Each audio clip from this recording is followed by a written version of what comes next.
कैसे हो बच्चों। आज हम करेंगे अपना बहुत ही इंटरेस्टिंग टॉपिक जिसका नाम है वेज शेप थिन फिल्म। यहाँ पर हम देखेंगे कि कैसे हम इंटरफेरेंस लेते हैं जब हमारी थिन फिल्म यूनिफॉर्म ना हो। मतलब एक एंगल से इंक्लाइंड प्लेन पे हम थिकनेस को वेरी करें तब क्या इंटरफेरेंस होगा। और रियल एप्लीकेशन में बच्चों वेज शेप थिन फिल्म का बहुत इंपॉर्टेंट रोल है, क्योंकि हमारा सरफेस हमेशा होमोजीनियस को ही होगा। भाई उसकी लेंथ ऑब्वियसली बदल सकती है, उसकी थिकनेस बदल सकती है, क्योंकि हमने प्रीवियस केस में क्या किया है कि यूनिफॉर्म थिन फिल्म से इंटरफेरेंस की कंडीशन देख ली। लेकिन यहाँ पर एक वेरिएबल और आ जाएगा जिसका नाम है थीटा। उसकी डिपेंडेंसी हम देखेंगे कि थीटा कैसी डिपेंडेंसी रखता है। बच्चों ये डेरिवेशन आपके कॉलेजेस में जिस भी कॉलेज में आप पढ़ते होंगे वहाँ पर टीचर जो कराते हैं वो या तो प्रोजेक्टर से स्लाइड चला देते हैं। प्रोजेक्टर से स्लाइड चलाई, सिंपल डायग्राम आपका आपको सामने बना हुआ दिखेगा ये प्रोजेक्टर की स्लाइड से, है ना। उसमें ये पॉइंटर से बता के चले जाते हैं। मतलब तुम्हें रट्टाफिकेशन सौंप के अपना काम वो देख लेते हैं, अपना घर चले जाते हैं। तुम रट्टाफिकेशन लेके अपने घर आ जाते हो। फिर तुम घर आ जाते हो, फ्रस्ट्रेट होते हो, फिर तुम करते हो यूट्यूब पर सर्च। यूट्यूब पे सर्च करते हो, यूट्यूब पे तुम्हें क्या मिलता है। यूट्यूब पे वे डिजिटल बोर्ड से वही काम कर रहे हैं, बिल्कुल सेम टू सेम जो प्रोजेक्टर से टीचर कर रहे हैं कहाँ पर, कॉलेजेस में। वो स्लाइड वहां पर वो चलाएंगे अपना डिजिटल बोर्ड बोर्ड पे फिर से वो डायग्राम एज इट इज बना हुआ होगा। सेम टू सेम वो भी पॉइंटर से बता के चले जाएंगे, यहाँ पर हुआ, यहाँ पर हुआ, ये ऐसा हुआ, ऐसा हुआ। जो कि तू आप वहां के वहीं रहेंगे जहाँ पर थे पहले से, उसी रट्टाफिकेशन में उलझे रहेंगे। फिर क्या करेंगे, आप फ्रस्ट्रेट होंगे, रटेंगे और वही रट्टाफिकेशन आप लिखे आएंगे, है ना बच्चों। तो इस रेक्टिफिकेशन को छोड़ के हमें अपनी नॉलेज पे आना है। नॉलेज हमारी ये है क्यों हम कर रहे हैं इसको, कैसा हो रहा है ये, बेसिक डायग्राम क्या है, एंगल्स कैसे आ रहे हैं, क्यों आ रहे हैं, ये सब कुछ। 10 मिनट में 20 मिनट में जितना भी डेरिवेशन में टाइम लगता है इसको लीजिए, इसको करिए, नॉलेज समझिए और फ्री हो जाइए, बात खत्म। खेलिए कूदिए, अपना काम करिए, दूसरा एंजॉय करिए अपनी लाइफ। क्यों फंसना है डेरिवेशनों के चक्कर में, क्यों फंसना है इस रेक्टिफिकेशन में। ये बच्चों के आपको इसलिए नहीं कराया जा रहा कि आप इसको रट्टाफिकेशन करके आप अपना दिमाग खराब करें या आप स्ट्रेस लें। आपको बीटेक इसलिए नहीं की जा रही, कराई जा रही। आपको बीटेक इसलिए कराई जा रही है जिससे आप अंडरस्टैंडिंग, बेसिक अंडरस्टैंडिंग सब्जेक्ट की लें, बेसिक साइंस को समझे, उसके स्ट्रक्चर को समझे और उसको यूज करें, अप्लाई करें। नेक्स्ट जनरेशन के लिए कुछ ऐसी डिवाइस बनाएं जो इनोवेटिव हो। वो कैसे बनाएंगे इनोवेटिव, जब खुद बनेंगे आप। इनोवेटिव कब बनेंगे, जब क्वेश्चन पूछें ऐसा क्यों हो रहा है, ऐसा ऐसा क्यों हुआ। इन कारणों से ही आप इनोवेटिव बन सकते हैं, तभी तो आप कहलाए जाएंगे सही में बीटेक स्टूडेंट। तभी तो आप कुछ इनोवेटिव कर पाएंगे आगे लाइफ में। और वो इनोवेटिव इनोवेटिव आइडिया कौन नहीं दे रहा, आपके टीचर्स आपको नहीं दे रहे, चाहे यूट्यूब पे हो और चाहे वो किसी भी प्लेटफॉर्म पे हो, चाहे वो आपके क्लास टीचर्स हो, कहीं भी हो। मैं खुले एकदम खुले तौर पर बोल रहा हूँ। जब ये केवल कोर्स नहीं है हमारा, एक कोर्स को ही है कि हम भाई पढ़ रहे हैं कि भाई ठीक है ठीक है, ये सब चीज कर ली, रटिफिकेशन मारा, फर्स्ट ईयर पास हो गई, सिंपल। नहीं, फर्स्ट ईयर का मोटिव क्या है, फर्स्ट ईयर का मोटिव है तुम्हारा कि बेसिक साइंस को आपको अंडरस्टैंडिंग समझा देना। ये हमारी बेसिक साइंस है, जिसकी आपको नॉलेज होगी तभी तो आप कुछ इनोवेटिव बना पाएंगे ना। भाई तुम्हें बेसिक ही नहीं पता तो कैसे होगा, है ना बच्चों। तो ये कमियां हमारे एजुकेशन सिस्टम में हैं, हमारे टीचर्स में हैं, जो कि हम नहीं कर पा रहे। लेकिन ये चीज आपको इस चैनल पर बिल्कुल नहीं मिलेगी। यहाँ पर आपको प्योर नॉलेज मिलेगी, बिल्कुल जीरो रट्टाफिकेशन मिलेगा। हर क्वेश्चन का जवाब मिलेगा, क्यों, कैसे और क्यों ले रहे हैं हम इसको, क्यों हम अप्लाई कर रहे हैं अपनी लाइफ में, क्यों हम पढ़ रहे हैं इसको। ऐसा क्या जरूरत पड़ गई कि हमें बीटेक सिलेबस में इसको इंक्लूड कर रखा है, केवल आपके नंबरों के लिए कि ये आपके पीयूटी में आएगा या फिर आपके एग्जाम में आएगा, सेशनल एग्जाम में आएगा या वाट एवर जिस भी एग्जाम में आएगा, या फिर आपके एक्सटर्नल में आएगा। ये ऐसे इसलिए कोई नहीं, इसलिए जिससे आपके दिमाग में जाए, जिससे आप सीखें इस चीज को कि अच्छा ऐसे होता है, ऐसे साइंस ग्रो करती है। साइंस ये बोल रही है हमें, नेचर ये बोलने की कोशिश कर रही है, जिसको हम डिकोड कर रहे हैं अपनी लैंग्वेज में। वो लैंग्वेज है बच्चों हमारी साइंस की भाषा को समझने की, नेचर को जानने की, फिजिक्स। वो लैंग्वेज है मैथमेटिक्स। ये कुछ टूल्स हैं जो कि हमारे साइंटिस्ट कम्युनिटी ने बनाए हैं हमारे लिए, जिससे हम इस नेचर को, इतने खूबसूरत नेचर को जान सकें, जिससे हम उसको पहचान सकें। हाँ भाई ये हमसे ये कम्युनिकेट करना चाह रही है। नेचर बोलती नहीं है बच्चों, लेकिन उसको बुलवाने की ट्रिक है हमारे पास, जिसका नाम है फिजिक्स, जिसका नाम है मैथमेटिक्स, जिसका नाम है साइंस। और इसको इतना बोर कर दिया गया है। नहीं होना हमें बोर, हमें बिल्कुल बेसिक कॉन्सेप्चुअल चीजों को समझना है और उसको समझ के हमें अप्लाई करना है अपनी लाइफ में, और सिंपल रहना है एकदम। डेरिवेशन समझो, बात खत्म हुई।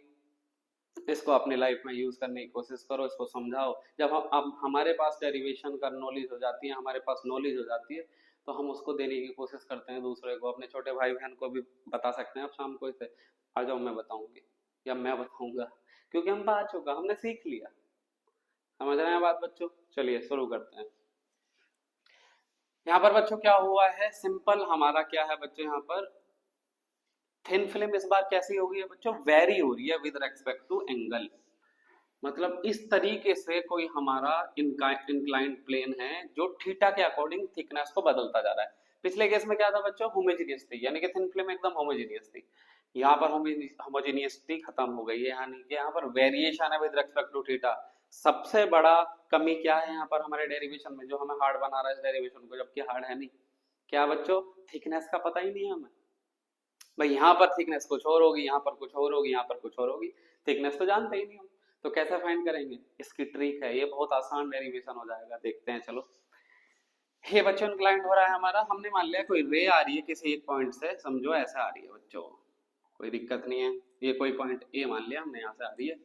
भाई वो क्या होगी बच्चों, टुवर्ड द नॉर्मल जाएगी वो, क्योंकि रेयर से डेंसर में आ रही है, समझ लो ऐसे चले गई। किसी एक पॉइंट हमने मान लिया बी ए, बी पॉइंट से टकराई, और वो हाफ पार्ट क्या होगा बच्चों, पार्शियली रिफ्लेक्ट हो जाएगी, पार्शियली रिफ्लेक्ट हो जाएगी। ये हो गई बच्चों हमारी पार्शियली रिफ्लेक्ट, समझ लो इस डायरेक्शन में चली गई वो। अब फिर से क्या होगा, फिर से यहाँ पर पार्शियली रिफ्लेक्शन आएगा, ट्रांसमिटेड होएगी वेव। तो क्या करें बच्चों, इसको ड्रॉ करो। इसको ड्रॉ करने की ट्रिक क्या है बच्चों, कैसे करेंगे, सिंपल सा ऐसे ले जाओ भाई, रिफ्लेक्ट कराने ना, ये जाकर हमारी क्या हो गई, ये चले गई ऊपर, कोई दिक्कत नहीं। हमने मान लिया ये रे R1 है और ये रे R2 है, चलिए कोई बात नहीं। अब बच्चों देखो हम क्या करेंगे, ऑब्वियसली नॉर्मल ड्रॉ करेंगे। यहाँ पर नॉर्मल कैसे ड्रॉ करते हैं, हाफ एंगल इधर हाफ एंगल इधर, इस तरीके से नॉर्मल ड्रॉ करेंगे। कुछ नहीं करना बच्चों, ये डायग्राम बनाना सीखना है हमें, और कुछ नहीं करना है, बस ठीक से डायग्राम बना लीजिए और डायग्राम को बनाने की ट्रिक समझ लीजिए, और कुछ नहीं करना। देखिए एकदम बीच से जाना चाहिए हमारा नॉर्मल, और उसको हम ड्रॉ करेंगे। ये हमारा नॉर्मल जा रहा है, इसको पूरा नीचे तक मिला दो, क्योंकि उसकी जरूरत पड़ने वाली है अभी, नीचे तक इसलिए मिला रहे हैं। एक नॉर्मल ये हुआ, इसने दो एंगल को डिवाइड किया, क्या होगा बच्चों, आई एंगल। आई एंगल क्यों होंगे, आई एंगल इंसिडेंट एंगल है हमारे, इसलिए आई होंगे, क्या दिक्कत है। अगर ये आई है तो ये एंगल क्या हो जाएगा बच्चों, आर हो जाएगा, रिफ्रैक्टिव एंगल है भाई। ये आई एंगल है, इंसिडेंट एंगल, ये कौन सा एंगल होगा, आर, रिफ्लेक्टिव एंगल। नॉर्मल हमने इस तरीके से डिवाइड किया एक बीम को डिवाइड करने के लिए, क्योंकि एक हाफ इधर एक हाफ इधर। ऐसे ही नॉर्मल कहाँ पर करेंगे बच्चों, हम यहाँ पर, क्योंकि इसको भी तो दो एंगल में डिवाइड करना है बच्चों हमें, है ना। तो दो एंगल में इसे डिवाइड कर लेंगे, बिल्कुल सेम टू सेम। और जो ये लाइनें काट रही होंगी उसको हम नीचे तक मिला लेंगे, ये मिला लिया। अब आप क्वेश्चन करना चाहिए आपको कि भाई ये ट्राइंगल क्यों बना रहे हैं, नीचे तक क्यों मिला रहे हैं, क्योंकि बच्चों यही तो ट्रिक है हमारी। हम थिकनेस को नहीं जान पा रहे हैं यहाँ पर, थिकनेस क्या होगी, क्योंकि थिकनेस वेरी कर रही है। तो हमें कुछ नया मेथड अपनाना पड़ेगा, यूज करना पड़ेगा, जिससे हम इसका डेरिवेशन को ड्राइव कर सकें। और वो यूनिक मेथड क्या है, ट्राइंगल को ड्रॉ करके। ये हमने एक इमेजिनरी ट्राइंगल बना लिया, क्या नहीं बना लिया, बना लिया। अब ऐसे ही एक और ट्राइंगल बनाते हैं। देखो ये लाइन बच्चों जहां काट रही थी हम यहाँ पर, इसको और आगे प्रोसीड करते हैं, और आगे बढ़ाते हैं, बढ़ाइए बढ़ाइए बढ़ाइए, जहां तक जा रही है वहां तक ले जाते हैं, कोई दिक्कत नहीं, यहाँ तक ले गए हम। और ये लाइन जहां पर काट रही थी उससे एक लाइन ड्रॉ कर दीजिए यहाँ पर, जहां पर भी ये काटेगी हमारा दूसरा ट्राइंगल ये हो गया, कोई दिक्कत नहीं। हमारे दो ट्राइंगल बन गए, एक ये बन गया एक ये बन गया। इसका नाम दे देते हैं अलग अलग, हम जो भी नाम होंगे इनके। हमने ए पॉइंट ये मान लिया था, बी ये हो गया, सी पॉइंट ये मान लेते हैं, ये हो गया हमारा सी पॉइंट, कोई दिक्कत नहीं बच्चों। ये क्या हो गया बच्चों, पॉइंट सी। ये पॉइंट डी मान लेते हैं। ऐसे ही बच्चों यहाँ पर परपेंडिकुलर ड्रॉ कर देते हैं, क्योंकि पार्ट डिफरेंस देखना होता है ना बच्चों हमें। और परपेंडिकुलर ड्रॉ कर दिया, ये 90 डिग्री का एंगल बनाएगा हमारा। ये हमने मान लिया ई पॉइंट है कोई, चलो कोई बात नहीं। ये पॉइंट हमने मान लेते हैं ये के है बच्चों, ये पॉइंट कोई के है, और ये मान लिया हमने के डैश। चलिए ये पॉइंट मैंने मान लिया एच है और ये मान लीजिए कोई पॉइंट एल है। सारे पॉइंट का नाम हम दे चुके हैं। चलिए अब एक काम और करना है बच्चों, हमें एक और नॉर्मल ड्रॉ करते हैं जो कि इस ट्राइंगल को हाफ पार्ट में डिवाइड कर दें, हाफ हाफ पार्ट में। तो वो क्या होगा बच्चों नॉर्मल, वो होगा ये वाली लाइन। देखो ये वाली लाइन, ये वाली लाइन, इस ये लाइन क्या कर रही है बच्चों, इस ट्राइंगल को दो पार्ट में डिवाइड कर रही है। ऐसा क्यों कर रहे हैं भाई, तो ये भी तो जानना है हमें, ये ऐसा क्यों किया, ऐसा क्यों किया, अभी आगे पता चलेगा कि ऐसा क्यों कर रहे हैं हम। ये सारी कहानी आपको बिल्कुल अच्छे से समझ में आएगी कि ऐसा क्यों कर रहे हैं, ये ट्राइंगल क्यों ड्रॉ किए हैं, ऐसा क्यों हो रहा है। उसका नॉर्म सिंपल सा कारण क्या है, हमें थिकनेस का पता ही नहीं है। इसका नाम हम रख देते हैं एन। चलिए एन रख दिया। तो यानी कि ये हमने डायग्राम ड्रॉ करना सीख लिया पूरा का पूरा। क्या किया है, सिंपल कुछ नहीं किया है। यहाँ पर वैसे एक फिल्म बना ली जो कि थीटा के रेस्पेक्ट में वेरी कर रही है थिकनेस को, सिंपल। यहाँ पर रेड लाइन से, जो रेड कलर से हमने दिखा रखा है, क्या है बच्चों, एक रे आ रही है हमारी, ए पॉइंट से बी पे टकरा रही है, दो हिस्सों में टूट जा रही है। सी पॉइंट पाई, वो भी फिर से दो हिस्सों में स्प्लिट हो गई, एक ऊपर चला गया, एक बाहर ऊपर नीचे चला गया। सिंपल बात है। चलिए हमने क्या करा बच्चों, एक नॉर्मल लाइन ड्रॉ करी जो कि एंगल आई और आई को बांट रही हो, पीछे तक मिलाया। ऐसे ही एक इस एंगल को डिवाइड करने वाली लाइन बनाई नॉर्मल, जो कि इसको काट रही हो, पॉइंट के दे दिया उसका नाम। इसको पूरा नीचे तक मिलाया, इसको पूरा नीचे तक मिलाया, जिस भी पॉइंट पे मिल रहा है उसको एल बोल दिया। सिंपल है बच्चों कहानी अभी तक। चलिए सिंपल है। अब देखिए बच्चों आगे, अब आगे हमारा काम है हर एक एंगल की वैल्यू बताना, कि यहाँ पर हर एक एंगल की वैल्यू क्या होगी। ये हमारा काम है, जो कि बहुत सिंपल मेथड से हम कैलकुलेट कर सकते हैं। देखिए कैसे, हमें कुछ नहीं पता इस डेरिवेशन में, केवल हमें इस थीटा का पता है और कुछ नहीं पता। हमें ये पता आई भाई, ऑब्वियसली बात है, स्नेल लॉ के अकॉर्डिंग आई होगा इंसिडेंट एंगल, ये आर हो जाएगा, ये केवल हमें पता है। चलो आगे देखते हैं। देखो बच्चों, जब ये नॉर्मल लाइन ने इसको काटा है, तो बच्चों ये नॉर्मल लाइन से कटने के बाद ये एंगल होगा हमारा 90 डिग्री का। चलिए देख लीजिएगा, 90 डिग्री ही होगा ये 90 डिग्री है, ये थीटा है। तो बच्चों ये कितना हो गया एंगल, क्या ये 90 माइनस थीटा नहीं हो गया। कैसे हो गया बच्चों, क्योंकि ट्राइंगल के तीनों एंगल क्या बनाएंगे, ट्राइंगल का सम क्या होता है एंगल्स का, 180 डिग्री। करके देख लेना, 180 डिग्री आएगा इन तीनों का सम, इज इक्वल टू 180 डिग्री। जब करेंगे इसको एक्स मान लेना, तो इसकी वैल्यू क्या आएगी, 90 माइनस थीटा ही आएगी। चलिए, क्या ये बच्चों ये वाले एंगल, जो ये वाला एंगल है, ये वाला एंगल क्या वर्टिकल या अपोजिट एंगल नहीं है, है? तो इसका नाम क्या हो, इसका वैल्यू क्या हो गई बच्चों, ये भी 90 माइनस थीटा हो गया भाई, ये भी 90 माइनस थीटा, ये भी 90 माइनस थीटा, और ये फिर से 90 डिग्री बनाना है। तो बच्चों फिर से अगर ये 90 माइनस थीटा है, ये 90 है, तो बच्चों ये थीटा हो गया हमारा एंगल, कौन सा, ये एंगल थीटा आ गया। यहां तक बात समझ में आ गई कि ये थीटा कैसा आया। बस दोबारा से देखो, थीटा एंगल हमें पता है केवल 90 डिग्री बना, 90 माइनस थीटा, वर्टिकल है अपोजिट, थीटा माइनस, ये भी थीटा माइनस 90 माइनस थीटा, ये भी 90 माइनस थीटा, ये 90 बना रहा था तो थीटा हो गया। यहाँ तक बिल्कुल क्लियर बात हो गई। चलिए अब आगे एक चीज समझिए बच्चों, एक इंपॉर्टेंट चीज है जिसको हम पढ़ते हैं बच्चों अपना, किस फॉर्म में पढ़ते हैं इस ट्राइंगल में। देखो कौन सा ट्राइंगल देखना, बी के सी में इस तरीके से ट्राइंगल बन रहा है बच्चों। देखो बी के सी, अगर हम देखें बी के सी इस तरीके से बना हुआ है, इससे एक लाइन ऐसे जा रही है। ये बच्चों क्या है, ये बी है, एक ये है और ये सी है। देखो इस तरीके से बन रहा है यहाँ पर बी के सी, ठीक है, इस तरीके से बन रहा है। इसको बच्चों क्या कहते हैं हम, देखो ये आपने पढ़ा होगा 10th क्लास में होता है। अगर ये हमारा आर है और ये थीटा है, तो ये एंगल हमारा एक्सटीरियर एंगल होगा, जिसकी वैल्यू होगी आर प्लस थीटा। होगा क्या नहीं, एक्सटीरियर एंगल की प्रॉपर्टी याद आ गया। चलिए ये होता है बच्चों एक्सटीरियर एंगल। तो बच्चों ये वाला एंगल क्या हो गया, आर प्लस थीटा। जब ये आर प्लस थीटा हो गया बच्चों हमारा, तो क्या बेटा ये भी आर प्लस थीटा नहीं होगा। आप ये कहेंगे कैसे, भाई सिंपल, अगर ये आई है, ये आई है क्योंकि इंसिडेंट एंगल है, क्या ऐसे ही रिफ्लेक्टेड एंगल नहीं होने के हमारे, क्योंकि रिफ्लेक्टेड एंगल क्या है, यहाँ से ही तो वेव रिफ्लेक्ट हुई है। तो अगर ये आर प्लस थीटा है तो ये भी आर प्लस थीटा होगा, रिफ्लेक्टेड एंगल यही तो बोलता है भाई, इंसिडेंट एंगल बराबर टू रिफ्लेक्टेड एंगल होंगे, ये हो गया। कोई सिंपल, कितना एकदम सिंपल बात है। चलिए अब देखिए बच्चों, क्या ये वाला एंगल, ये और ये वाला एंगल वर्टिकली अपोजिट नहीं है फिर से, तो ये क्या हो जाएगा, ये भी आर प्लस थीटा हो गया भाई, वर्टिकली अपोजिट है। चलिए वर्टिकली अपोजिट हो गया। अब क्या आएगा बच्चों, देखो क्या ये एंगल एक ही लाइन पे नहीं बने हुए हैं, स्ट्रेट लाइन पर, एक ही पैरेलल लाइन पर बने हुए एंगल हैं, ये वाला और ये वाला ऑल्टरनेट एंगल नहीं होते बच्चे। तो ये क्या होगा, ये भी R plus theta alternate angle के कंडीशन के अकॉर्डिंग, ये भी आर प्लस थीटा, ये भी आर प्लस थीटा, और अगर ये आर प्लस थीटा है ये वाला, तो ये भी तो ऑल्टरनेट एंगल है बच्चों, आर प्लस थीटा। भाई ये भी आर प्लस थीटा तो ये भी आर प्लस थीटा, क्योंकि एक ही लाइन को शेयर कर रहे हैं दोनों। बात समझ में आ गई बच्चों? देखो कितना सिंपल हो रहा है कहानी, सारे एंगल हम 2 मिनट में कैलकुलेट कर रहे हैं, 2 मिनट लग रही है हमें इसको कैलकुलेट करने में।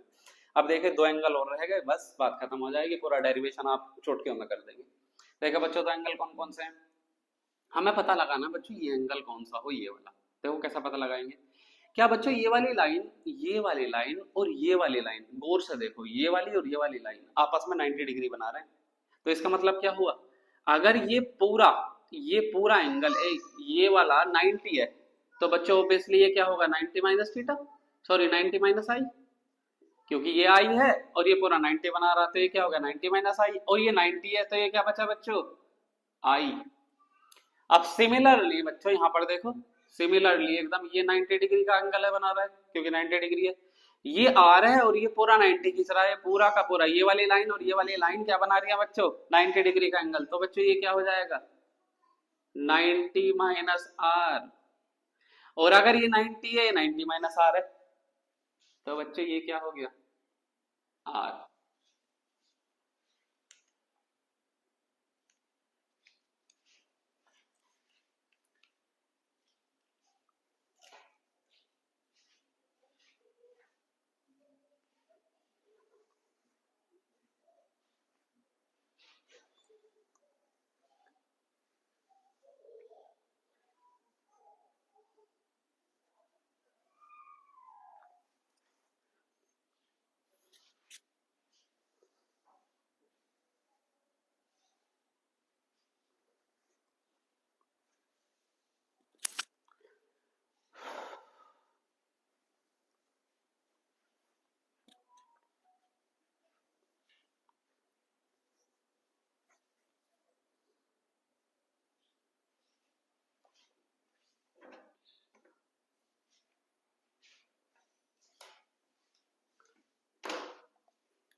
हाँ तो बच्चों ये आ गया बनाना सारे एंगल्स, एक बार और देखो एंगल्स को बनाना कैसे बनाया हमने। ये थीटा था बच्चों, और कुछ नथिंग हमारे पास नहीं आता था, हमें पता केवल थीटा है। चलिए ये हमें पता 90 है, तो ये क्या हो गया 90 माइनस थीटा।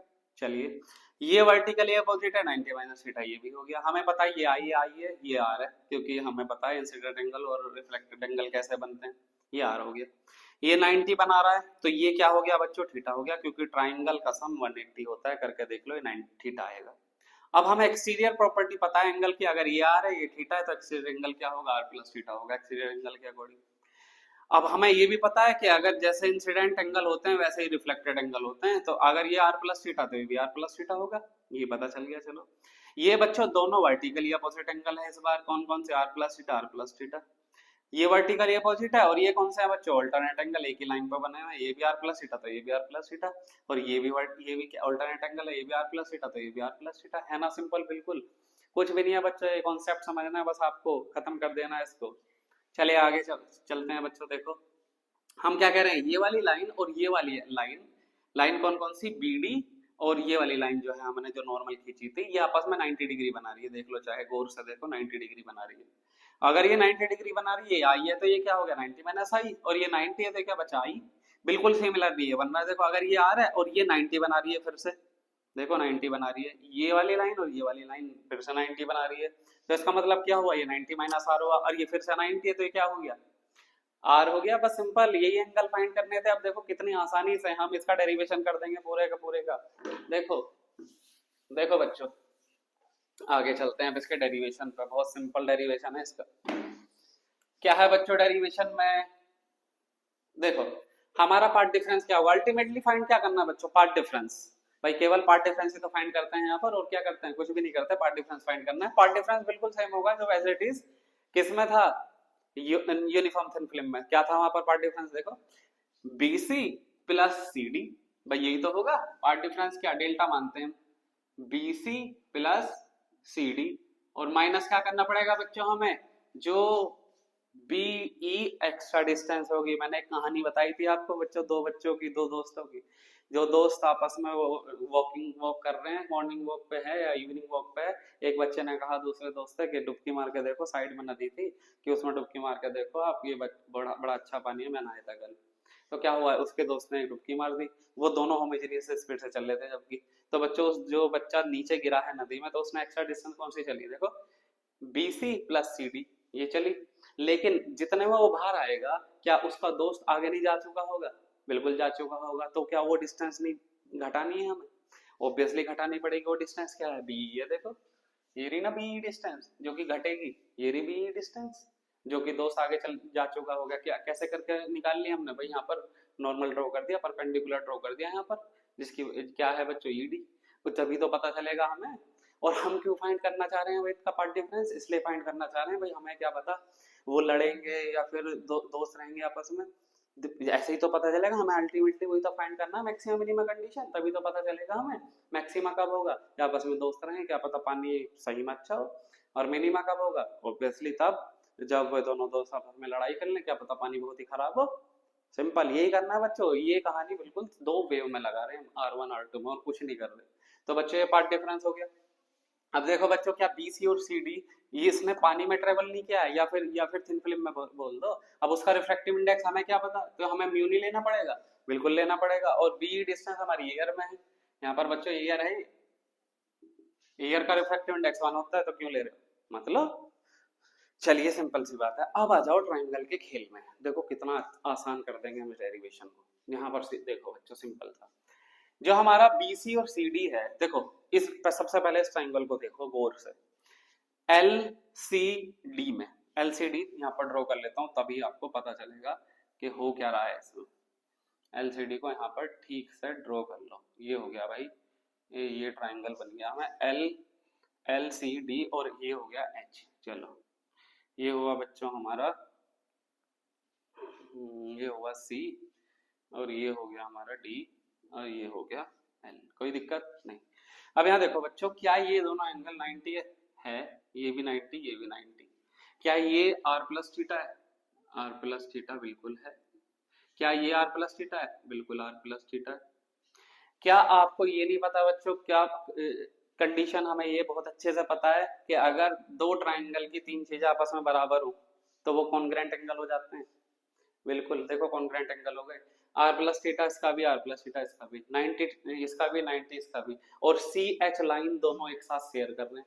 और अगर कॉन्ग्रेंट एंगल हैं तो बच्चों उनकी सारी चीजें, सारी आपस में लाइनें बराबर होती हैं, यानी कि ये सी एच सी डी इसके बराबर है सी एल के, और डी एच बराबर है एच एल के। यही होता है बच्चों प्रॉपर्टी कॉन्ग्रेंट एंगल की। समझ में आ गई बहुत अच्छे से कॉन्ग्रेंट एंगल क्यों बनाए हमने, अभी देखना कॉन्ग्रेंट एंगल क्यों बनाया। देखो बच्चों, मैं मान लूं कि थिकनेस जो भी मैक्सिमम होगी, भाई ऑब्वियसली मैक्सिमम थिकनेस कौन सी मानोगे आप, वही तो मानोगे मैक्सिमम थिकनेस जहां पर वेव मैक्सिममली रिफ्लेक्ट हुई होगी, इसी पॉइंट से डी से तो बाहर गई है। तो क्या डी एच को हम मैक्सिमम थिकनेस टी नहीं मानेंगे, बिल्कुल मानेंगे। और अगर डी एच टी है तो बच्चों एच एल भी टी नहीं होगा, क्योंकि कॉन्ग्रेंट एंगल की प्रॉपर्टी अभी भी प्रूफ नहीं करी हमने, बिल्कुल होगा। चलो अगर डी एच एच एल के बराबर है तो सी डी क्या सी एल के बराबर नहीं होगा, बिल्कुल होगा। तो बच्चों यहाँ पर सबसे पहले क्या आया, C D is equal to किसके बराबर है, सी एल के, सी डी बराबर सी एल, यानी कि यहाँ पर सी डी की जगह क्या रख सकते हैं हम, सी एल रख सकते हैं, रख दो। Delta is equal to mu B C plus के सी एल माइनस के बी, ये आ गया पार्ट डिफरेंस हमारा। अभी हम इसे सिंप्लीफाई कर रहे हैं बच्चों, सिंप्लीफाई क्यों कर रहे हैं, सिंपल कॉन्सेप्ट केवल एक है इसका, क्योंकि हम थिकनेस नहीं पता कर सकते।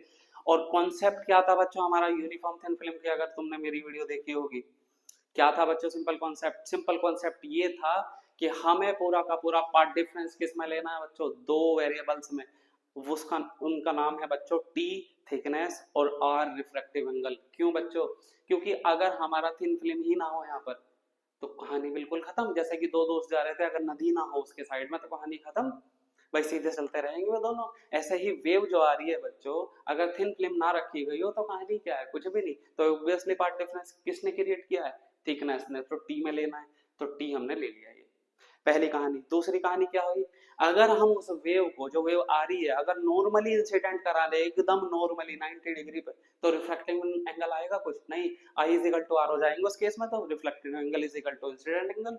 तो उसमें उस केस में दो वेव बनेगी क्या, नहीं, एक ही वेव होगी जो कि सीधी एकदम ट्रांसमिट हो जाएगी। और कहानी तो दो वेव की है, पार्ट डिफरेंस दो के बीच में ही तो आएगा भाई। इंटरफेरेंस जो होगा आगे जाके दो वेव ही तो कराएंगी, कराएगी क्या नहीं कराएगी। इसलिए बच्चों बेसिक अंडरस्टैंडिंग जानने के लिए इंटरफेरेंस की स्टार्टिंग की वीडियो भी देखिए हमारी, जिसमें हमने बिल्कुल बेसिक से बताया क्या होता है इंटरफेरेंस, क्या होती है वेव। ठीक है बच्चों, आगे चलते हैं। समझ गए हम सारी कहानी क्या हो रही है इसमें। कहानी हमें लेना है वेरिएबल कौन कौन से, आर और थीटा, आर और टी, और यहाँ पर एक और वेरिएबल जुड़ गया है थीटा। तो यहाँ पर एक और वेरिएबल की कहानी में जुड़ जाएगा एक और वेरिएबल जिसका नाम है थीटा, और उसके कारण हमारा यहाँ पर पार्ट डिफरेंस आएगा। वही तो लाना चाह रहे हैं। चलो करते हैं फिर। अब बच्चा गौर से देखो इस ट्रायंगल में फिर से, क्या बी सी और सी एल, बी सी और सी एल को मैं डायरेक्ट बी एल ना बोल दूं, बिल्कुल बोल सकते हैं। क्योंकि बच्चों B C plus C L हमारा क्या हो गया, डायरेक्ट बी एल। चलो बोल दिया। तो क्या बन गया इस बार हमारा, डेल्टा इज इक्वल टू क्या हो गया, म्यू बी एल माइनस के बीई। चलो यहां तक आ गए। अब एक काम और कर लो बस छोटा सा, क्या कर लो काम, देखो क्या मैं इस बी एल को तोड़ के दो हिस्सों में नहीं लिख सकता, किस किस में, देखो B N plus N L, बिल्कुल लिख सकते हैं क्योंकि दो हिस्सों में टूट रहे हैं।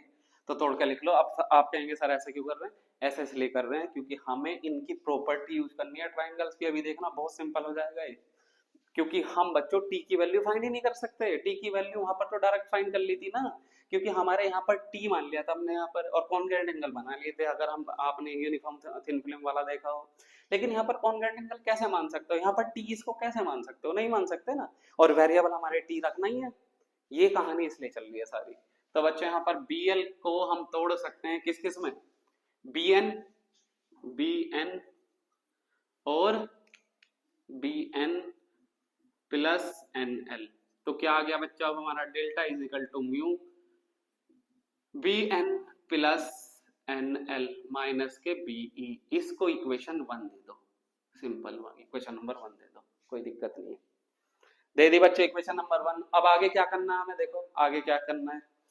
अब हमें एक सिंपल सा, इसको क्वेश्चन यहीं तक रखो। अब हम इसको और मॉडिफाई करेंगे, क्वेश्चन को बहुत अच्छे से मॉडिफाई करेंगे। देखो कैसे करेंगे। अब हमें सिंपल सा स्नेल लॉ यूज करना है। स्नेल लॉ मतलब sine I upon sine R क्या होता है बच्चों, म्यू। ठीक है, ये होता है। क्या हम इस ट्राइंगल से, इस वाले ट्राइंगल से साइन आई फाइंड नहीं कर सकते, कर सकते हैं। और क्या हम इस वाले ट्राइंगल से साइन आर नहीं फाइंड कर सकते, कर सकते हैं। करके देखते हैं, क्या पता हमारा काम बहुत आसान हो जाए, और हो जाएगा।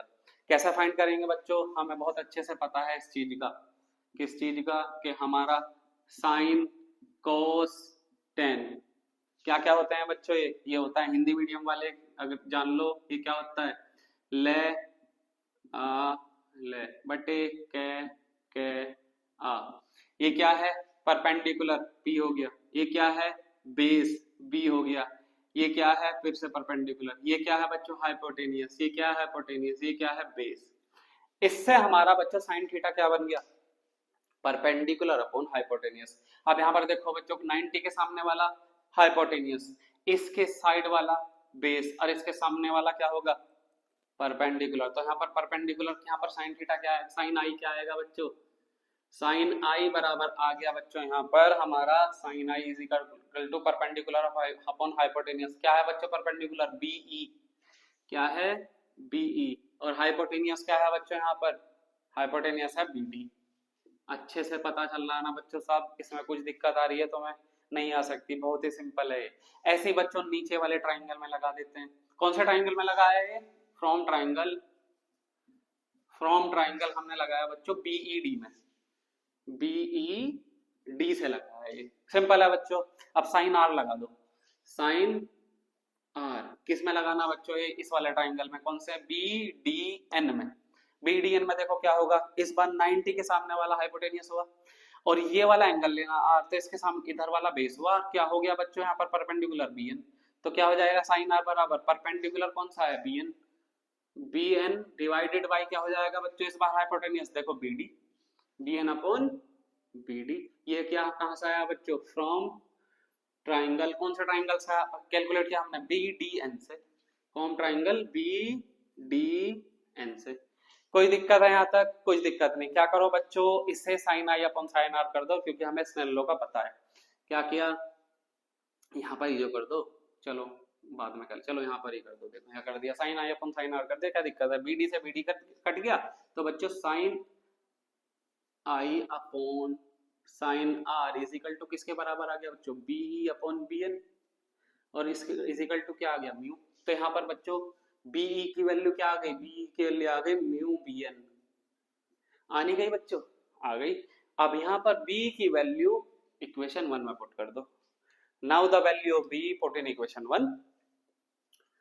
Now the value of BE put in equation number 1 कर दो पुट, देखो क्या बनेगा, कितना आसान बन जाएगा।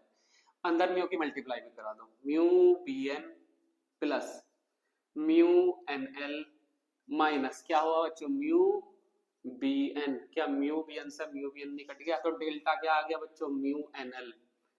बताओ इससे सिंपल कुछ और आएगा क्या? पार्ट डिफरेंस, पार्ट डिफरेंस हमारा इतना कॉम्प्लिकेटेड बन रहा था बहुत ज्यादा, और इससे सिंपल क्या बनेगा भाई म्यू एन एल को फाइंड करने में क्या दिक्कत है, वह भी फाइंड कर देंगे 2 मिनट में हम म्यू एन एल को। देखो कैसा फाइंड करेंगे म्यू एन एल की वैल्यू, देखो बच्चों सिंपल म्यू एन एल क्या होगा समझ में आ रहा बच्चों? ये कुछ दिक्कत है इसमें? कुछ भी दिक्कत नहीं है बच्चों, यहाँ समझो और फ्री हो जाओ, एकदम फ्रीडम में जियो एकदम, बिल्कुल कॉन्सेप्ट समझो। साइंस तुम्हें फ्रीडम सिखाती है ना कि आपके बाउंडेशन, जो कि हो रहा है तुम्हारे साथ बच्चों।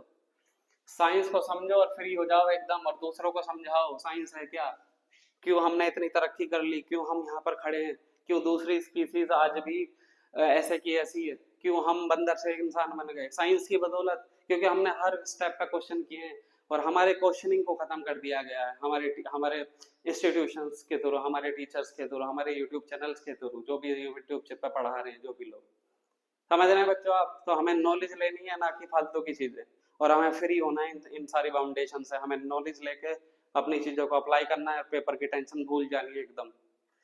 आ जाओ बच्चों फिर delta is equal to NL, हमें क्या फाइंड करना है बच्चों? अब एनएल, देखो एनएल कैसा फाइंड होगा, एनएल कहां पर रखा है, देखो कहां पर है बच्चों एनएल की वैल्यू, ये रही एन एल, ये वाली वैल्यू है। देखो ट्राइंगल कौन सा एन डी एल से, from triangle N D L, from triangle N D L से बच्चों सिंपल सा आपको क्या फाइंड करना है, हमें फाइंड करना है बच्चों एनएल की वैल्यू, एनएल की वैल्यू फाइंड करनी है और in terms of T find करनी है, ध्यान रखना क्योंकि सारी कहानी टी से बन रही है, ऑब्वियसली टी से बन रही है, और आर प्लस थीटा की फॉर्म में लेना है क्योंकि इस बार वेरिएबल क्या हो गया था बच्चों, थीटा भी तो जुड़ गया था, 3 वेरिएबल हो गए थे इस बार आर थीटा और टी, क्योंकि हमें मतलब थीटा से भी है क्योंकि इंक्लाइंड रखा है, तो कौन सा एंगल लेंगे आर प्लस थीटा।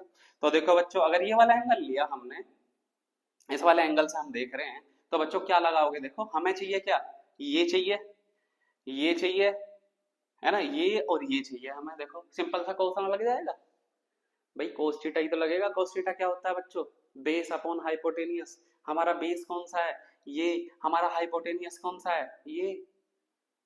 कुछ दिक्कत है बच्चों यहाँ तक?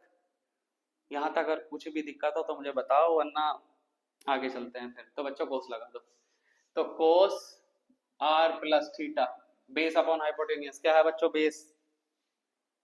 बेस है हमारा सिंपल सा एनएल, एनएल, हाइपोटेनियस क्या आया बच्चों डीएल, डीएल लिख दो पहले, डीएल आया, इसकी वैल्यू लिख देंगे अभी डीएल।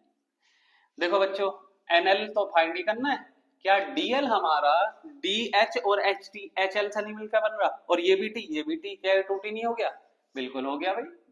तो एनएल की वैल्यू क्या आ गई बच्चों, एनएल की वैल्यू आ गई 2t cos r plus theta, इसे हटा दो।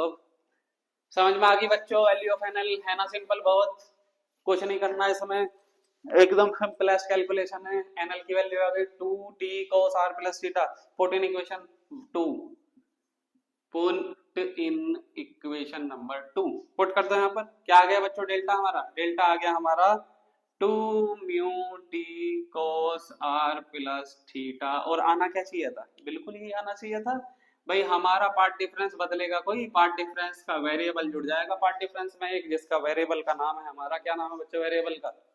थीटा। तो यही तो आ रहा है हमारा होमोजेनियस थिन फिल्म में। क्या होता है बच्चों? Path difference 2 mu T cos are, यहाँ पर क्या आ जाएगा? केवल थीटा। इतना सिंपल कैलकुलेशन थी इसकी, इतनी सिंपल। अब इसमें क्या फाइंड करना बच्चों? Maximum minimum. Obviously maximum minimum तो फाइंड करते हैं भाई। ऑब्वियसली हमें ये तो जानना है कि दो वेव किस कहां पर जाके मिलेगी। क्या पता दोनों दोस्त लड़े, क्या पता दोनों दोस्त आपस में दोस्ती करें। फिर से मैक्सिमा और मिनिमा की वैल्यू फाइंड करनी है। इसका स्क्रीनशॉट ले लो वरना हम नोट्स में तो प्रोवाइड कर ही रहे हैं इसको। सिंपल है बच्चों। चलो अब क्या फाइंड करते हैं सबसे पहले? नंबर 1। नंबर 1 वैल्यू हमारी कंडीशन फॉर मैक्सिमा। मैक्सिमा या फिर इसे बोलते हैं बच्चों कंस्ट्रक्टिव इंटरफेरेंस। क्या कैसे आएगा बच्चों? सिंपल देखो बच्चों, बेसिक वीडियो हमने इंट्रोडक्शन वीडियो में यही बता रखा है यूनिट 3 की, क्या हमें रटना नहीं है बिल्कुल भी किस कंडीशन को, मैक्सिमा और मिनिमा की। अब यहाँ मैं डायरेक्ट यूज करने वाला हूँ, इसलिए बच्चों बेसिक से समझो, बेसिक से पढ़ो। प्रीवियस वीडियो भी देखो हमारी जो बिल्कुल बेसिक है यूनिट 3 की। क्या था बच्चों? Condition for maxima delta is equal to N lambda था। अब ये कहाँ से आ गया? ये तो ऑब्वियसली आपको जाना पड़ेगा ना, देखना पड़ेगा वीडियो को। क्यों? क्योंकि ये तो वरना आप कहेंगे सर ये तो रट्टाफिकेशन है। नहीं है रट्टाफिकेशन, क्योंकि हमने समझा रखा कहाँ से आता है। हाँ सॉरी बच्चों, यहाँ पर देखो एक और चीज मैं भूल गया, यहाँ पर लैम्डा बाई 2 भी ऐड होगा जब भी पूरा पार्ट डिफरेंस आ गया। अब ये कहाँ से होगा? ये कहाँ से रट लें सर हम? हमने होमोजेनियस थिन फिल्म के केस में लैम्डा बाई 2 कैसा आया है फुल्ली एक्सप्लेन कर रखा है। करीबन 5 मिनट तक मैंने केवल उसको उसी के बारे में बोला, एक टॉपिक के बारे में। इसको बोलते हैं बच्चों हम स्टोक ट्रीटमेंट। और ये बहुत इंपॉर्टेंट है। अगर हमारा अलग से पेपर आता है, हम बोलते हैं उसे आउट ऑफ सिलेबस पेपर, तो उसमें ये छोटी छोटी चीजें मेंशन करता है एग्जामिनर। ये पूछता है आपको, आपसे क्या होता है stoke treatment. Stoke treatment simple क्या होता है बच्चों? जब कोई भी वेव रेयर से डेंसर में या फिर डेंसर से रेयर में जाए तो वो अपना 180 फेज डिफरेंस रखती है। फेज डिफरेंस आ जाता है बच्चों उसमें 180 का। कैसे आता है? बहुत अच्छे से बता रखा हमने उस वीडियो में। देखो कैसे आता है। जब यहाँ पर टकराएगी वो तो ऑब्वियसली रेयर से यानी कि एयर से डेंसर में जा रही है, तो पाई का डिफरेंस आ गया। इसमें भी पाई का डिफरेंस आ गया। तो ये दोनों पाई के डिफरेंस से चल रही है, चलो चल रही है। अब यहाँ पर टकराई, देखो यहाँ पर चेंज नहीं होगा क्योंकि ये डेंसर की डेंसर में ही है। अब फिर यहाँ पर जो ये डी पॉइंट पे, जब डी पॉइंट से बाहर आई तो ऑब्वियसली डेंसर से फिर से रेयर में गई ना, तो ये वाली वेव फिर से मुड़ गई। यानी कि अगर ये उल्टी हुई होगी फिर से सीधी हो गई, लेकिन ये उल्टी की उल्टी है। तो क्या इन दोनों वेव में R1 R2 में पाई का डिफरेंस नहीं आ गया फेस का? अगर फेस पाई का डिफरेंस ये रखती है तो बच्चों अगर फेस पाई है तो क्या होगा? Path difference. पार्ट डिफरेंस और फेस डिफरेंस में बहुत अच्छे से रिलेशन फाइंड करवा रखा हमने उस वीडियो में। Phi is equal to 2 pi by lambda into delta. Phi की जगह पाई रखोगे, पाई से पाई कटेगा, लैम्डा बाई 2 आ जाएगा path difference. Path difference lambda by 2 add करना पड़ेगा। ये होता है हमारा स्टोक ट्रीटमेंट, है ना सिंपल बहुत। चलो बच्चों फिर यहाँ पर रखते हैं हम अपनी वैल्यू को। डेल्टा क्या रख दूं बच्चे? यहाँ पर ये रख दो 2 mu T cos r plus theta plus lambda by 2 is equal to N lambda. Lambda by 2 को उधर ले जाओ, 2 mu T cos r plus theta is equal to N lambda minus lambda by 2। या तो यहाँ तक ही रहने दो, लैम्डा बाई 2 कॉमन ले लो। 2 mu T cos r plus theta is equal to 2n minus 1 lambda by 2। This is the condition for maxima. ये आ गई बच्चों मैक्सिमा कंडीशन हमारी। इतनी सिंपल होती है मैक्सिमा कंडीशन, ये इतने सिंपल है यूनिट 3। इसे पता नहीं क्या बना दिया गया है। चलो बच्चों अब हम फाइंड करते हैं क्या अपना बच्चों condition for minima. Condition for minima और भी आसान है। देखो कैसे फाइंड होगी कंडीशन फॉर मिनिमा। क्या करना है बच्चों? कंडीशन फॉर मिनिमा यूज करनी है। इसमें क्या करना है? कंडीशन फॉर मिनिमा क्या होती है बच्चों? सेकंड कंडीशन फॉर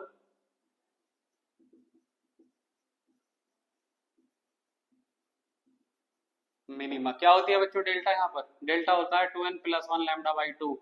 कैसा आता है? बहुत अच्छे से वीडियो में बता रखा है, जाके देखिए बच्चों। बहुत अच्छा आपको लगेगा इसमें कि हाँ हमारे पे ये भी आ गया, ये कॉन्सेप्ट भी हमने सीख लिया। लगा दो बच्चों डेल्टा की जगह 2 mu T cos r plus theta plus lambda by 2 is equal to 2n plus 1 lambda by 2। Value खोल दो इसकी, 2 mu T cos r plus theta plus lambda by 2 is equal to, अंदर मल्टीप्लाई कराओगे बच्चों ये आएगा हमारा देखो एन लैम्डा, और अंदर मल्टीप्लाई कराओगे आएगा लैम्डा बाई 2। इससे काट दो, क्या आ गया बच्चों 2 mu T cos r plus theta is equal to n lambda। This is the condition for minima, है ना सिंपल। या डिस्ट्रक्टिव इंटरफेरेंस, ये है बच्चों हमारा वैसे थिन फिल्म। इससे सिंपल क्या होगा, कुछ नहीं होगा बच्चों, कुछ भी नहीं है, ये बहुत सिंपल है। और इसको हम स्लाइड से पढ़ते हैं, इसको हम फिर आके इंटरेक्टिव पैनल से पढ़ते हैं यूट्यूब पे, और कहानी की कहानी बिल्कुल सेम की सेम, वही रट्टाफिकेशन, वही रटोगे तुम, ये छोड़ दोगे इसे, ये क्या भला है, देख के ही छोड़ दोगे, है ना, क्योंकि छोड़ते हैं टीचर्स भी, कराते नहीं है ऐसे, ऐसे ही फालतू की ये बता के चले जाते हैं। तो इसको कॉन्सेप्चुअली समझना है हमें, कुछ भी नहीं है इसमें। ठीक है बच्चों, कॉन्सेप्चुअली समझने के लिए हमारे से जुड़ो, इसको लाइक करो, शेयर करो, सब्सक्राइब करो, फैलाओ इसे, अपने दोस्तों को समझाओ इन चीज़ों को, बैठाओ सबको, और कॉन्सेप्ट समझते हैं आज, बहुत हुआ रट्टाफिकेशन।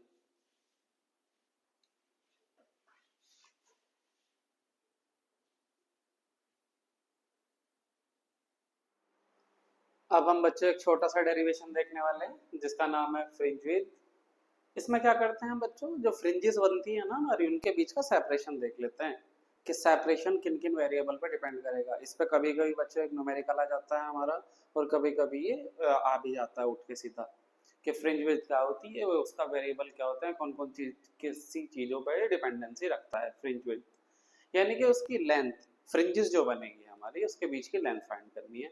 अब फ्रिंजेस हमारी कौन कौन सी बन सकती है, ब्राइट बन सकती है, डार्क बन सकती है ना बच्चों। तो ब्राइट और डार्क के लिए हमने हमने मैक्सिमम मिनिमम फाइंड कर लिए थे, उनकी कंडीशन डायरेक्ट यूज कर लेंगे, उसको सिंपलीफाई कर लेंगे, उनके बीच का सेपरेशन देख लेंगे, क्या दिक्कत है इसमें। बहुत सिंपल डेरिवेशन है, एकदम छोटा सा डेरिवेशन है। देखो बच्चों क्या होगा इसमें, देखो जैसे कि हमारे पास ये डायग्राम है किसका, वेस्ट शेप का। वेस्ट शेप का डायग्राम देख लेते हैं, वेस्ट शेप से ही हम फाइंड कर लेंगे इसके फ्रिंज विड्थ। जैसे कि हमारा एक ये डायग्राम होता है वेस्ट शेप का, ये ऐसे बनती है वेस्ट शेप, है ना बच्चों। मैंने माना कोई एंगल ये थीटा बना रहा है, और हम मान रहे हैं कि यहाँ पर एक फ्रिंज आ रही होगी जिसका मैंने नाम दे दिया ए बी, मान लो ये कोई दिक्कत नहीं, ए बी फ्रिंज बन रही होगी जिसकी मैंने मान ली लेंथ T1 मान लो, थिकनेस इसकी, इस फ्रिंज की। और दूसरी फ्रिंज हमने मान लिया यहाँ पर बन रही होगी कहीं पे, है ना बच्चों। ये मान लिया बनने ए बी, ये मान लिया सी बी।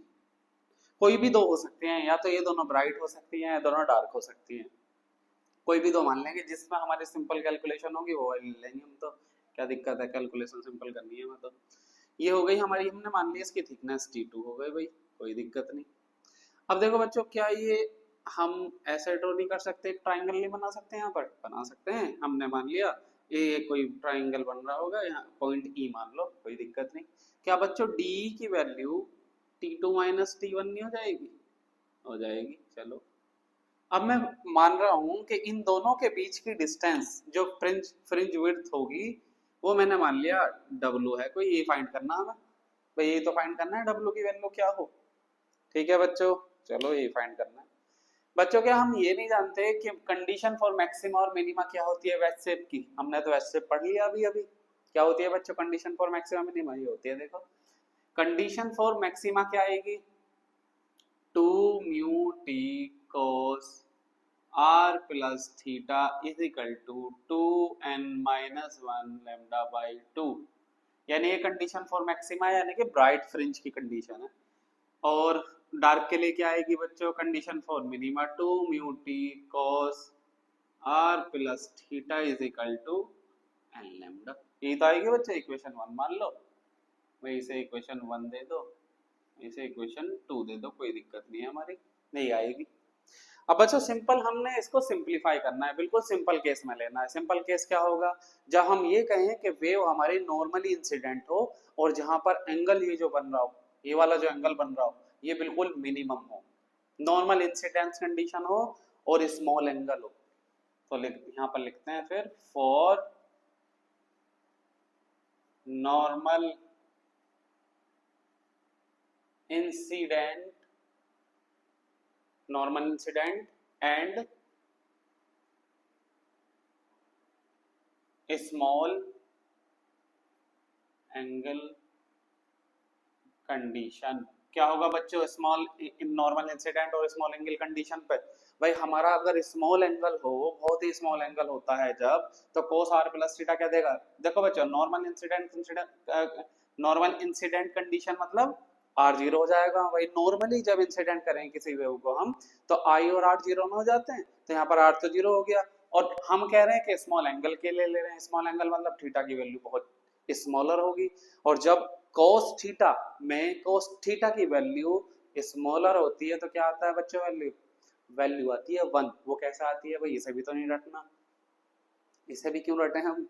तो वो कैसे आती है, देखो बच्चों हमें पता है सीरीज, cos की सीरीज क्या होती है cos थीटा की बच्चों। cos थीटा की सीरीज होती है cos theta is equal to 1 minus theta का square by 2 factorial plus theta की power 4 by 4 factorial and so on, ऐसे ही चलता रहेगा, माइनस आएगा। और साइन की क्या होती है बच्चों सीरीज, साइन थीटा की सीरीज होती है थीटा माइनस थीटा की power cube by 3 factorial theta की पावर 5 बाई 5 फैक्टोरियल, और ऐसे ही चलता रहेगा आगे। तो यहाँ पर बच्चों cos थीटा के केस में मिनिमम क्या आ रही है वैल्यू 1। तो जब एंगल मिनिमम हो और cos थीटा वहां पर लग रहा हो तो वहां पर 1 ले लेते हैं बाद। तो बच्चों हमारा cos r प्लस थीटा की वैल्यू आ गई यहाँ पर 1। तो बच्चों हमारी क्या कंडीशन बन गई, दोनों देख लो, लिख लो 2 mu T cos r plus theta 1 हो गया बच्चों ये तो सारा, is equal to 2n minus 1 lambda by 2, equation number 3 मान लो इसे। और 2 mu T is equal to N lambda हो गया, इक्वेशन नंबर 4 मान लो इसे। कोई दिक्कत है यहाँ तक, नहीं। अब बच्चों खुद देख के बताओ हमें, इक्वेशन 3 और 4 में से आसान कौन सी है। बच्चों यही हम जो काम करते हैं ना, बिल्कुल सेम टू सेम काम हम किसमें करते हैं, न्यूटन रिंग में करा रखा हमने, बिल्कुल सेम यहाँ पर भी काम होता है। वहां पर म्यू भी 1 ले लेते हैं, एयर की प्रेजेंसी, क्योंकि बच्चों वहां पर एयर नहीं थी। जब न्यूटन रिंग हमने करी थी तो प्लेन कॉन्वेक्स लेंस और प्लेट के बीच में एयर थी जो वैसे शेप बनी थी हमारी, तो वहां पर म्यू भी 1 ले लेते हैं। बिल्कुल सेम काम चल रहा होगा, देखो आप। ठीक है बच्चों, तो यहाँ पर इक्वेशन 4 आसान नहीं है। और इक्वेशन 4 बच्चों किसके लिए, डार्क बैंड के लिए। हमने मान लिया कि ये वाली जो फ्रिंजेस बन रही होगी फर्स्ट और सेकंड, ये डार्क होगी, क्या दिक्कत हो रही है। तो लिख लो यहाँ पर for dark ring, for dark fringe using equation 4,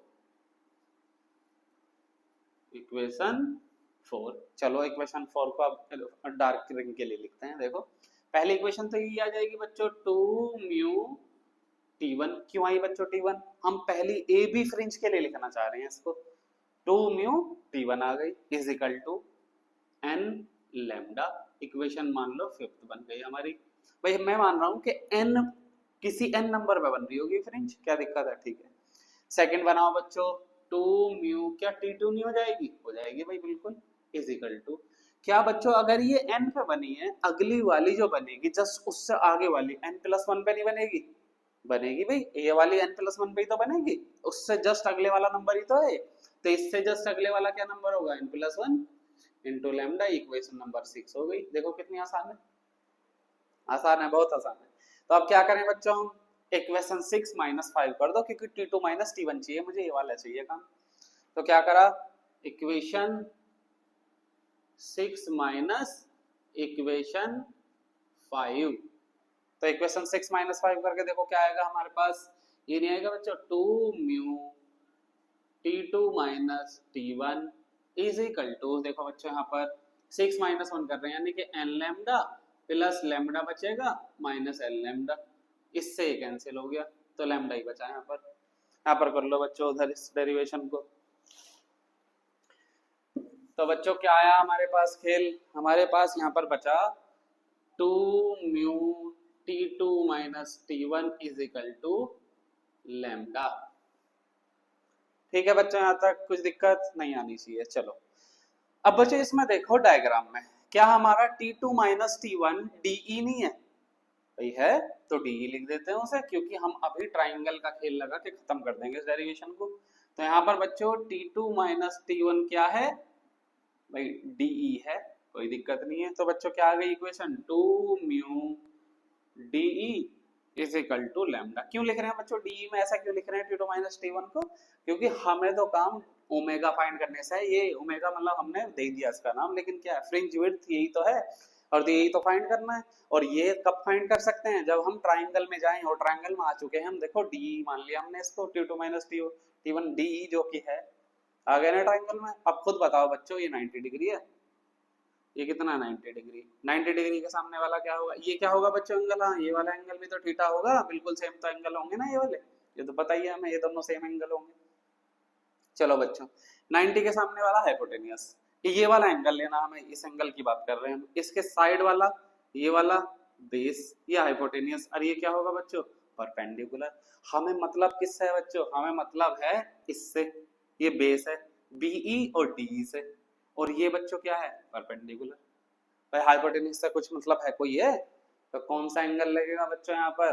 triangle BDE में, ट्राइंगल बीईडी में लगेगा बच्चों tan थीटा फ्रॉम ट्राइंगल। समझ गए ना क्यों लगेगा tan थीटा? बीडीई, क्योंकि हमें केवल बच्चों हाइपोटेनस से कुछ मतलब नहीं है, हमें बेस और परपेंडिकुलर से मतलब है। तो बच्चों tan थीटा क्या कहता है हमारा? tan थीटा हमें देगा यहाँ पर, देखो बच्चों, DE divided by BE, DE divided by B. भाई परपेंडिकुलर अपॉन बेस रख दो बस, क्या दिक्कत हो रही है? परपेंडिकुलर हमारा ये है, बीस ही रहा। अब बच्चों यहाँ पर बस हो गया काम, ये तो फाइंड करना था। देखो आगे वैल्यू हमारी सिंपल सी, देखो यहाँ पर डी की वैल्यू क्या आ गई? डी की वैल्यू आ गई हमारी बीई, बीई क्या है बच्चों? ओमेगा है भाई, बीई ओमेगा ही तो है। चलो पहले लिख लो बीई इंटू टेन थीटा, और डीई आ गया हमारा ओमेगा इंटू टेन थीटा। इसे इक्वेशन कुछ मान लो बच्चों, इसे इक्वेशन कुछ हमने यहाँ पर इक्वेशन नंबर क्या माना था? 7 मान लो। The value of D put in equation 7, बस काम खत्म हो जाएगा अभी। Now the value of DE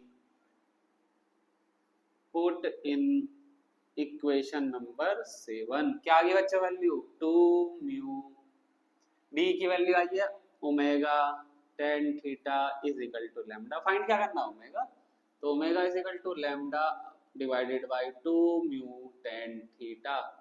आने गया बच्चे ये वैल्यू, तो ये तो डेरिवेशन था हमारा, और क्या था? बात खत्म हुई। देखो कितना सिंपल सा डेरिवेशन है, बहुत ही सिंपल।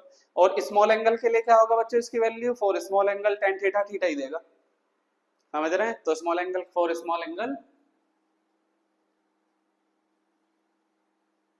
फॉर स्मॉल एंगल के लिए क्या हो जाएगा बच्चों? tan थीटा हमें थीटा ही देगा, तो बच्चों ये वैल्यू हो जाएगी omega is equal to lambda divided by 2 mu theta. एकदम सिंपल सा डेरिवेशन है बच्चों, हमें रटना कुछ नहीं है। हमारा मोटो यही है चैनल का कि हमें कुछ नहीं रटवाना तुम्हें बच्चों, इसमें कुछ रट्टाफिकेशन है कुछ भी नहीं है। एकदम सिंपल कैलकुलेशन करनी है, बिल्कुल बेसिक थिंकिंग से चलना है, एकदम जीरो से। क्या करना है हमें? वैसे शेप लेनी थी भाई, सिंपल बात है, ठीक है वैसे शेप ले ली। फ्रिंज विड्थ निकालनी है हमें भाई, दो फ्रिंज के बीच के डिस्टेंस, एक मान ली दूसरी मान ली, T1 T2 मान ली, इसकी लेंथ क्या दिक्कत हो रही है? इसकी थिकनेस T1 मान ली, इसकी T2 मान ली, एक लाइन खींच दी, T2 माइनस T1 हो गया, ये वाली डी की डिस्टेंस। भाई हमें ओमेगा चाहिए ये वाला, तो ऑब्वियसली हमें इस एंगल में लाना पड़ेगा ना चीजों को, इस एंगल में खींच के लिया है। कैसे लिया है? ये होती है मैक्सिमम मिनिमा कंडीशन, ये वाली दोनों। नॉर्मल इंसिडेंस केस में स्मॉल एंगल के लिए क्यों ले रहे हैं बच्चों? क्योंकि कैलकुलेशन मिनिमाइज करनी है, बहुत ही सिंपलेस्ट बनाना है डेरिवेशन को। तो क्या होगा बच्चों? cos r प्लस थीटा 1 हो जाएगा, क्योंकि नॉर्मल इंसिडेंस में r और i जीरो देंगे, ये जीरो होगा तो cos थीटा क्या आ जाएगा बच्चों? थीटा में जब स्मॉल एंगल होता है 1, तो 1 आ गया, वैल्यू ये आ गई। अब हमें सिंपल सी बात क्या करनी है? मिनिमम लेना है भाई, मिनिमाइज करना है ना इस इन सारे सिनेरियो को। तो क्या करेंगे बच्चों? मैक्सिमम वही लेंगे, मिनिमा कंडीशन लेंगे हम यानी कि डार्क के लिए, क्योंकि आसान है। उठा ली बच्चों ये। अब हमने कहा कि पहली के लिए T1 है थिकनेस, पहली फ्रिंज के लिए लिख दिया। अगली वाली फ्रिंज जो जाएगी n+1 बनाएगी, थिकनेस T2 कर देगी, क्या दिक्कत है? बिल्कुल सही बात है। 6 में से 5 घटा दिया, ये आ गया। T2 माइनस T1 को D बोल दिया, जो कि है D बोल दिया, ये आ गया। अब क्या करना है, डी की वैल्यू टेन थीटा लगा कर फाइंड करके वैल्यू फाइंड कर ली, बात खत्म हुई। बच्चों अब हम अपने न्यूमेरिकल देख लेते हैं। दो न्यूमेरिकल्स हैं हमारे, ये वाले बहुत ही सिंपल हैं, इसलिए मैंने सॉल्यूशन भी लिख दिया क्योंकि बहुत ही सिंपल थे। तो क्या करना बोर्ड पे सॉल्यूशन, अगले वाले जो क्वेश्चन होगा, अगला वाला क्वेश्चन होगा वो बढ़िया लॉजिकल क्वेश्चन है, उसको वन बाय वन सोल्व करेंगे। क्या कह रहा है बच्चों क्वेश्चन, ये क्वेश्चन कह रहा है कि एक calculate the thickness of a bubble thin film that will be resultant in constructive interference. पहली चीज क्या दी हमें, कंस्ट्रक्टिव इंटरफेरेंस दे दिया, यानी कि एक जानकारी तो हमें दे दी यहाँ से। चलिए एक जानकारी मिल गई, reflected light illuminated with white light of wavelength इतनी और रिफ्लेक्टिव इंडेक्स इतना, यानी कि हमें तीन इंफॉर्मेशन दे रखी है। पहला तो हमने लैम्डा दे दिया, दूसरा हमने लैम्डा को चेंज कर लिया बच्चे एंगस्ट्रॉम से मीटर में, दूसरा में रिफ्लेक्टिव इंडेक्स, और सबसे इंपॉर्टेंट इंफॉर्मेशन क्या दे रखी है, कंस्ट्रक्टिव इंटरफेरेंस। तो बच्चों जब हमें ये ना दे कि कौन सी फिल्म है वो, वेस्टेप या फिर यूनिफॉर्म, तो हमें यूनिफॉर्म ही लेनी है। क्वेश्चन में कहेगा वेस्टेप के बारे में, देखो जैसे इस क्वेश्चन में क्या रखा, क्वेश्चन नंबर 2 में ये क्या रखा, वेस्टेप। तो बच्चों अगर वेस्टेप की कंडीशन हमें नहीं दे रखी तो हम यूनिफॉर्म थिन फिल्म ही लेते हैं। तो यूनिफॉर्म थिन फिल्म में हमारा कंस्ट्रक्टिव इंटरफेरेंस यानी कि ब्राइट फ्रिंज का क्या कंडीशन होती है बच्चों, ये नहीं होती, 2 म्यूटी cos r into 2 n minus 1 lambda by 2 बिल्कुल होती है ये, तो ये यूज करेंगे हम, सिंपल सा यूज कर लिया। लेकिन दिक्कत क्या है बच्चों, यहाँ पर दिक्कत एक है, लैम्डा हमें पता है, म्यू भी पता है, लैम्डा रख देंगे म्यू भी रख देंगे, लेकिन ना तो हमें आर का पता, रिफ्रैक्टिव एंगल, ना एन का पता। और बच्चों जब हमें एन और आर ना दे रखे हो और ना ही कंडीशन दे रखी हो एन और आर को निकालने की, तो सिंपल सा क्या बात है, यहाँ पर नॉर्मल इंसिडेंट कंसिडर करेंगे हम, यानी कि नॉर्मल इंसिडेंट वेव होगी, नॉर्मली इंसिडेंट हो रही होगी वेव, जहां पर बच्चों हमारा कोस आर क्या हो जाएगा, रिफ्रैक्टिव एंगल 0, और कोस आर की वैल्यू क्या हो जाएगी 1, और एन क्या होगा बच्चों, मिनिमम एन क्या है बच्चों, ऑर्डर है ये, जो फ्रिंजेस हमारी बनेगी 1 लेंगे, मिनिमम 1 होगा, जहां पर नहीं दे रखा हो यही लेंगे। तो कोस आर 1 हो गया, एन इज इक्वल टू 1 हो गया, रख दो इस वाले रिजल्ट में, क्या आएगी वैल्यू देखो, ये 1 हुआ, ये 1 हुआ, तो 2 में से एक गया, 2 में से एक गया, एक ही बचेगा, 2 नीचे मल्टीप्लाई हो जाएगा, 4 आ जाएगा, म्यू भी मल्टीप्लाई नीचे हो जाएगा, ये आ जाएगा। लैम्डा की और म्यू की वैल्यू रख के सोल्व कर दिया, आंसर आ गया 8.6 into 10 to the power -8 metre, बात हुई खत्म, है ना, सिंपल क्वेश्चन ही है, बहुत सिंपल है, क्वेश्चन आ जाता है बच्चे। आगे देखते हैं, क्वेश्चन पढ़ते हैं। क्वेश्चन नंबर 2 क्या है, light of wavelength 6000 angstrom fall normally on the film, कौन सी फिल्म दे रखी है इस बार, वैसे बोल रखा है, तो सिंपल सी कौन सी कंडीशन यूज करेंगे, वैसे की, क्योंकि बोल रखा है। Film of refractive index 1.4 forming fringe that are 2 mm apart, यानी कि फ्रिंज जो बना रही है ये, उसकी विड्थ कितनी है 2 mm। तो क्या हमें ये नहीं पता चल गया कि यहाँ पर ओमेगा की वैल्यू दे रखी है या फिर डब्ल्यू की वैल्यू दे रखी है, जो कि हमने फ्रिंज विड्थ में अभी अभी फाइंड करी है, तो हमें ये नहीं पता चल गया कौन सा फॉर्मूला लग रहा है, वही लगना है। Find the angle of ways, angle निकालना है। तो बच्चों क्या वेज फॉर्मूला हमारा ये नहीं होता, omega is equal to lambda upon 2 mu theta, भाई ये वैल्यू हमें दे रखी है, लिख ली, एमएम को मीटर में चेंज कर लिया, एंगस्ट्रॉम को मीटर में चेंज कर लिया। फॉर्मूला कौन सा यूज करना अभी तो पढ़ा है, क्या होता है omega is equal to lambda upon 2 mu theta, क्या फाइंड करना है, थीटा, सारी वैल्यू दे रखी है, रख दो वैल्यू, उसमें क्या दिक्कत हो रही है। ऐसे क्वेश्चन भी आते हैं बच्चों, और हम इसे छोड़ के आते हैं, बताओ क्यों छोड़ के आना भाई, जब हमने रट्टाफिकेशन छोड़ दिया जो हम करते आ रहे हैं बचपन से, तो इन्हें की छोड़ना, इन्हें ही पकड़ो भाई। तो बच्चों क्या आ गई, लैम्डा की वैल्यू, लैम्डा की वैल्यू रख दो 2, म्यू की वैल्यू रख दो, म्यू की वैल्यू 1.4, ओमेगा की वैल्यू रख दो, कैलकुलेट कर लो। कैलकुलेट करने के बाद बच्चों हमारी वैल्यू आएगी 10 into 7 1 into 10 to the power -5, लेकिन इससे किसमें चेंज करना है, डिग्री में, ये आएगी रेडियन में, और रेडियन को डिग्री में चेंज करने के लिए क्या करते हैं, 180/π से हम मल्टीप्लाई कर देते हैं, किस में आ गया, डिग्री में आ गया रिजल्ट। ये है सिंपल क्वेश्चन। अब एक थोड़ा सा टफ क्वेश्चन लेते हैं, जो थोड़ा सा बढ़िया क्वेश्चन। चलो बच्चों एक अच्छा सा क्वेश्चन और कर लेते हैं अपना, थिन फिल्म वाला ही है ना, यूनिफॉर्म थिन फिल्म पे जो बेस है, बहुत बढ़िया क्वेश्चन है बच्चों, एकदम बहुत बढ़िया, मजा आ जाएगा इसमें आपको करके। क्या है ये क्वेश्चन बहुत इंपॉर्टेंट है, ये आ सकता है यूनिवर्सिटी एग्जाम में। देखो क्या कह रहा है, एक थिन फिल्म है सोप सॉल्यूशन की, जो कि इल्यूमिनेट हुई है व्हाइट लाइट से, और इंसिडेंट एंगल हमें दे रखा है एक चीज, यानी कि गिवन क्या है बच्चों, इंसिडेंट एंगल, यानी कि आई की वैल्यू दे रखी है। देखो ये आई की वैल्यू गिवन मैंने लिख दिया पहले, I is equal to sine inverse 4/5, तो साइन आई क्या आ गया 4/5 आ गया। आगे पढ़ो, रिफ्लेक्टेड लाइट क्या बना रही है बच्चों, दो two dark consecutive overlapping fringes, यानी कि दो फ्रिंजेस बना रही हैं, जो कि हमने बच्चों अभी अभी क्या पढ़ा था हमने, फ्रिंज विड्थ नहीं पढ़ी थी बच्चों, जिसमें दो फ्रिंजेस बन रही थी, एक एन मानी थी हमने, एक एन प्लस वन नहीं मानी थी, वही कॉन्सेप्ट यहाँ पर यूज होना है, क्योंकि दो ओवरलैपिंग फ्रिंजेस बन रही है, जिसकी वेवलेंथ क्या है बच्चों, जिसकी वेवलेंथ 6.1 और 6 10⁻⁻5 सेंटीमीटर है, देखो एकदम ओवरलैप ही कर रही होगी ना, 0.1 सेंटीमीटर का गैप है, तो यानी कि एकदम नियर अबाउ बन रही, एकदम साइड में ही बन रही होगी फ्रिंजेस, जैसा हमने अभी अभी फाइंड किया था अपने डेरिवेशन में। ठीक है बच्चों, और क्या दे रखा है, रिफ्रैक्टिव इंडेक्स दे रखा है कितना, 4/3। क्या फाइंड करना है, थिकनेस ऑफ द फिल्म। क्या क्या पता किया हमने, यहाँ से पता किया इंसिडेंट एंगल ये है, λ1 λ2 ये दे रखा है, और म्यू दे रखा है 4/3, ये पता किया। और सबसे अच्छी इंफॉर्मेशन हमें क्या मिली, सबसे अच्छी इंफॉर्मेशन ये मिली कि हमें बोल रखा है डार्क कॉन्सिक्यूटिव ओवरलैपिंग फ्रिंजेस बनेगी, यानी कि इस बार रिजल्ट कौन सा यूज करना है बच्चों, डार्क फ्रिंजेस वाला। होमोजेनियस थिन फिल्म के केस में वैसे तो बोल नहीं रखा, तो होमोजेनियस ही लेंगे। क्या होता है बच्चों, वो होता है बच्चों डार्क के लिए 2 mu T cos r = n lambda, आसान वाला। तो लिखो बच्चों, फॉर डार्क फ्रिंज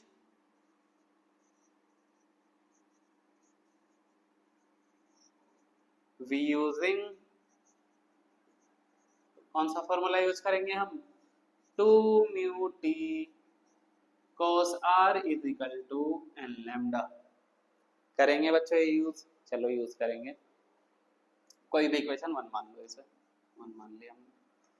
लेकिन अब क्या कह रहा है बच्चों, आगे आगे पढ़ो क्वेश्चन को, ये कह रहा है कि दो फ्रिंजेस बनेगी जो कि आपस में ओवरलैप कर रही होगी, यानी कि n वाली और n+1 वाली, यानी कि अब हमें केसेस लगाने हैं, कौन कौन से फ्रिंजेस बनेगी, हमें कैसे बनेगी, बिकॉज क्या करना है बच्चों हमें, बिकॉज हियर क्या करना है बच्चों, दो overlapping, for two overlapping fringes, ऐसे लिखना है क्वेश्चन को, फॉर टू ओवरलैपिंग फ्रिंजेस के लिए क्या करेंगे, फर्स्ट फ्रिंजेस के लिए, फॉर फर्स्ट फ्रिंज,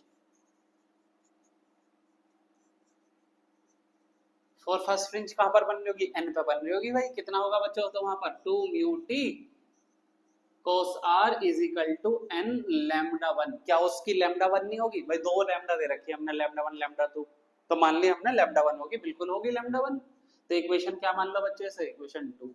चलो इक्वेशन 2 पर पहुंच गए। फ्रिंज के लिए क्या हो जाएगा बच्चों, फॉर सेकंड फ्रिंज, यहाँ पर n क्या हो जाएगा बच्चों, n+1, और लैम्डा क्या हो जाएगा, λ2, भाई λ2 ही तो हो जाएगा, λ1 है क्योंकि अगली वाली फ्रिंज बनी है जस्ट, अगली वाली फ्रिंज पे क्या आएगा, λ2 आएगा, तो बच्चों क्या आ जाएगा हमारा, देखो 2 mu T cos r n+1 λ2, equation number 3 दे दो, कितना सिंपल है एकदम, है ना सिंपल बच्चों, क्योंकि नेक्स्ट फ्रिंज बनी है बस, तो n+1 हो गया, λ2 हो गया। अब क्या करना बच्चों, इक्वेशन 2 और 3 का क्या करा दो, कंपैरिजन करा दो, कंपेयर करा दो। Now comparison of equation 2 and 3 करा दो, कंपैरिजन करा दो, क्योंकि इक्वेशन देखो बच्चों, इक्वेशन 2 और 3 के लेफ्ट हैंड साइड इक्वल है, तो राइट हैंड साइड भी इक्वल हो जाएंगे, n λ1 = n+1 λ2, क्या दिक्कत है, n λ1 मल्टीप्लाई कराओ n λ2 प्लस के λ2, इसे इधर ले जाओ, कॉमन भी ले लो n, तो λ1 माइनस λ2 ना बचा बच्चों, λ2। क्यों कर रहे हैं ऐसा, क्योंकि वैल्यू ऑफ n चाहिए हमें भाई, n की वैल्यू कोई पता हमें, और इक्वेशन यहाँ पर देखो बच्चों, किसी इक्वेशन देख लो, अगर हमने t फाइंड करना है तो n भी चाहिए हमें, cos r भी चाहिए, cos r पे अभी आएंगे भाई, हमें म्यू तो पता ही है, λ1 भी पता है, लेकिन n की वैल्यू नहीं पता, हमें n की वैल्यू नहीं पता और cos r की नहीं पता, सबसे पहले n फाइंड कर लेते हैं, क्या कंडीशन होगी n की, तो बच्चों क्या आ गई कंडीशन n की, n की कंडीशन हमारी आ गई λ2 अपॉन डिवाइडेड बाई λ1 माइनस λ2, कहां पर पुट कर दो n की value, put in equation 2, from equation 2, from equation 2 क्या आ गया बच्चों, 2 mu T cos r n की जगह क्या लिखना है, λ2 λ1 पहले से है, λ1 माइनस λ2 इक्वेशन नंबर 4 दे दो, कुछ भी दे दो, तुम्हारी मर्जी। सिंपल है, चलिए कोई बात नहीं। यहाँ से बच्चों क्या फाइंड करना है हमने, टी। तो टी क्या आ जाएगा बच्चों यहाँ से, t is equal to 1 divided by, सबको नीचे फेंक दो, 2 म्यू कोस आर। इस इक्वेशन 4 मत दो, उसे देंगे equation 4, lambda 2 minus lambda 1 divided by lambda 1 minus lambda 2। Equation number 4 बना ली हमने। क्यों, सारी वैल्यू यहाँ पुट कर देंगे लाके। अब क्या फाइंड करना बच्चों, कोस आर तो हमें पता ही नहीं, तो कोस आर कैसे फाइंड करेंगे, हमें दे रखा है कुछ साइन आर दे रखा है भाई। साइन आई से हम कोस साइन आर फाइंड कर सकते हैं और साइन आर से कोस आर फाइंड कर सकते हैं। सिंपल है बच्चों, किससे, स्नेल लॉ से। तो यूजिंग स्नेल्स लॉ क्या होता है बच्चों, mu is equal to sine I divided by sine r. तो यहां से बच्चों साइन आर क्या आ गया हमारा, sine I divided by mu. अब बच्चों वैल्यू रख दो, sine R is equal to, sine I क्या है 4/5, रख दो 4/5 आ गया भाई। म्यू क्या है 4/3, 4/3 आ गया भाई। 4 से 4 कटा, 3 ऊपर चला गया, आ गया 3/5 वैल्यू आ गई। सिंपल है बच्चों, साइन आर क्या आ गया 3/5। जब हमारा साइन आर आ गया तो कोस आर निकालने में क्या दिक्कत है, फॉर्मूला हमें सबसे सिंपल वाला फॉर्मूला पता है, sine square r plus cos square r is equal to 1 होता है। तो इससे कौन सा फॉर्मूला बन गया बच्चों हमारा, cos R is equal to आ गया 1 minus sine square R. Value रख दो 1 माइनस 3/5, कोस आर की वैल्यू क्या है 3/5, वैल्यू रख दी। कैलकुलेट कर लो कोस आर। जब कैलकुलेट करेंगे आप स्क्वायर खोल दो बच्चे, सिंपल क्या करना है, स्क्वायर स्क्वायर खोल के कैलकुलेट कर लो। कैलकुलेट करने पर वैल्यू आएगी 4/5। सारी वैल्यू जो भी हमने निकाली है, अब कोस आर की वैल्यू भी निकाल ली, म्यू की वैल्यू पता ही है, लैम्डा 1 और लैम्डा 2 की वैल्यू पता ही है, सारी value equation 4। Now all value put in equation 4, सारी वैल्यू इक्वेशन 4 में रख दो, आ तो गई सारी value. Now all values put in equation 4। बच्चों इक्वेशन 4 में माइनस नहीं है, मल्टीप्लाई है, ध्यान रखना, क्योंकि देखो मैं मल्टीप्लाई था, गलती से लिख दिया होगा, ध्यान दे दिया करो बच्चों आप भी। रख दो p is equal to 1/2, mu की वैल्यू क्या है बच्चों 4/3, साइन r क्या है बच्चों हमारा, सॉरी कोस r क्या है 4/5। ठीक है बच्चों, यहाँ पर लैम्डा 2 क्या है बच्चों, लैम्डा 2 हमारा ये रहा 6 × 10⁻⁻5 इंटू लैम्डा 1 है 6.1 इंटू 10⁻⁻5। ठीक है बच्चों, दिख रहा है आपको, नीचे क्या है लैम्डा 1 क्या है 6.1 इंटू 10⁻⁻5 और यहाँ पर -6 इंटू 10⁻⁻5। सोल्व कर लो बच्चों, सोल्व तो कर लोगे, आंसर आएगा 0.00171 सेंटीमीटर। ठीक है बच्चों, सोल्व करके देखना, ये आंसर आएगा। कैलकुलेशन कैलकुलेटर लो और कैलकुलेशन कर लो, बस सिंपल बात है बच्चों। देखो कितना सिंपल मेथड था, है ना बच्चों, बहुत ही सिंपल है, कुछ नहीं करना हमें पता है ये वैल्यू होती है हमारे ब्राइट फ्रिंज डार्क के लिए। दो फ्रिंजेस दे रखी है, मैंने ओवरलैप कर दी, ऑब्वियसली पहली फ्रिंज n पे बनेगी, दूसरी n+1 पे बनेगी। पहले फ्रिंज के लिए लैम्डा 1 होगा, दूसरी के लिए लैम्डा 2 होगा। कंपेयर करा के n की वैल्यू फाइंड कर ली, n की वैल्यू किसी भी इक्वेशन 2 या 3 किसी भी इक्वेशन में रख दो, वैल्यू ही आ रही है, रख दी। यहाँ से cos r निकालना था हमें, cos r फाइंड करने के लिए sin i हमें दे रखा है, हमने सिंपल सा स्नेल लॉ लगाया, आ गया sin r चाहिए नहीं, cos r चाहिए, ये वाला फार्मूला लगाया, आ गया, सारी वैल्यू पुट कर दी, आंसर आ गया, है ना बच्चों, सिंपल। तो बच्चों इस वीडियो को सब्सक्राइब करो, हमारे चैनल को सब्सक्राइब करो और फैलाओ इसे अपने दोस्तों को शेयर करो, लाइक करो बच्चों, क्योंकि ऑब्वियसली आपको क्या मिल रहा है, आपको खुद कंपेयर कराओ बच्चों दूसरे चैनल से, अपने टीचर से कंपेयर कराओ, देखो क्या वो क्या कर रहे हैं आपके साथ, रट्टाफिकेशन, टोटली रट्टाफिकेशन चलता है हर कहीं, कॉलेजेस हो चाहे यूट्यूब हो, वहां पर भी सेम काम कर रहे हैं आप देखते हैं कि यूट्यूब पर सर्च करते हैं, देखते हैं हम क्या करें भाई, बच्चे के पास ऑप्शन क्या बचा यूट्यूब से अलावा, यूट्यूब पर सर्च करते हैं, वही काम वो इंटरेक्टिव पैनल से कर रहे हैं, सेम टू सेम वही स्लाइड चलाई, ये दिस कह के चले जाते हैं, वन शॉट बना के चले जाते हैं, हो रहा क्या उससे, कुछ नहीं, रट्टाफिकेशन, बस रट्टाफिकेशन को मॉडर्न रूप दे दिया गया है। समझ रहे हैं बच्चों आप बात, तो इसलिए हमारे चैनल पे आओ, हमसे जुड़ो, और एकदम कॉन्सेप्चुअल नेचर को जानो। ये नेचर है बच्चों जो हम पढ़ रहे हैं, इतनी ब्यूटीफुल फिजिक्स, इतनी ब्यूटीफुल मैथमेटिक्स, इतने ब्यूटीफुल फिनोमिना है ये, जिसको हमने टोटली रट्टे में बदल दिया है। बहुत गलत कर रहे हैं ये, समझ रहे हैं बच्चों।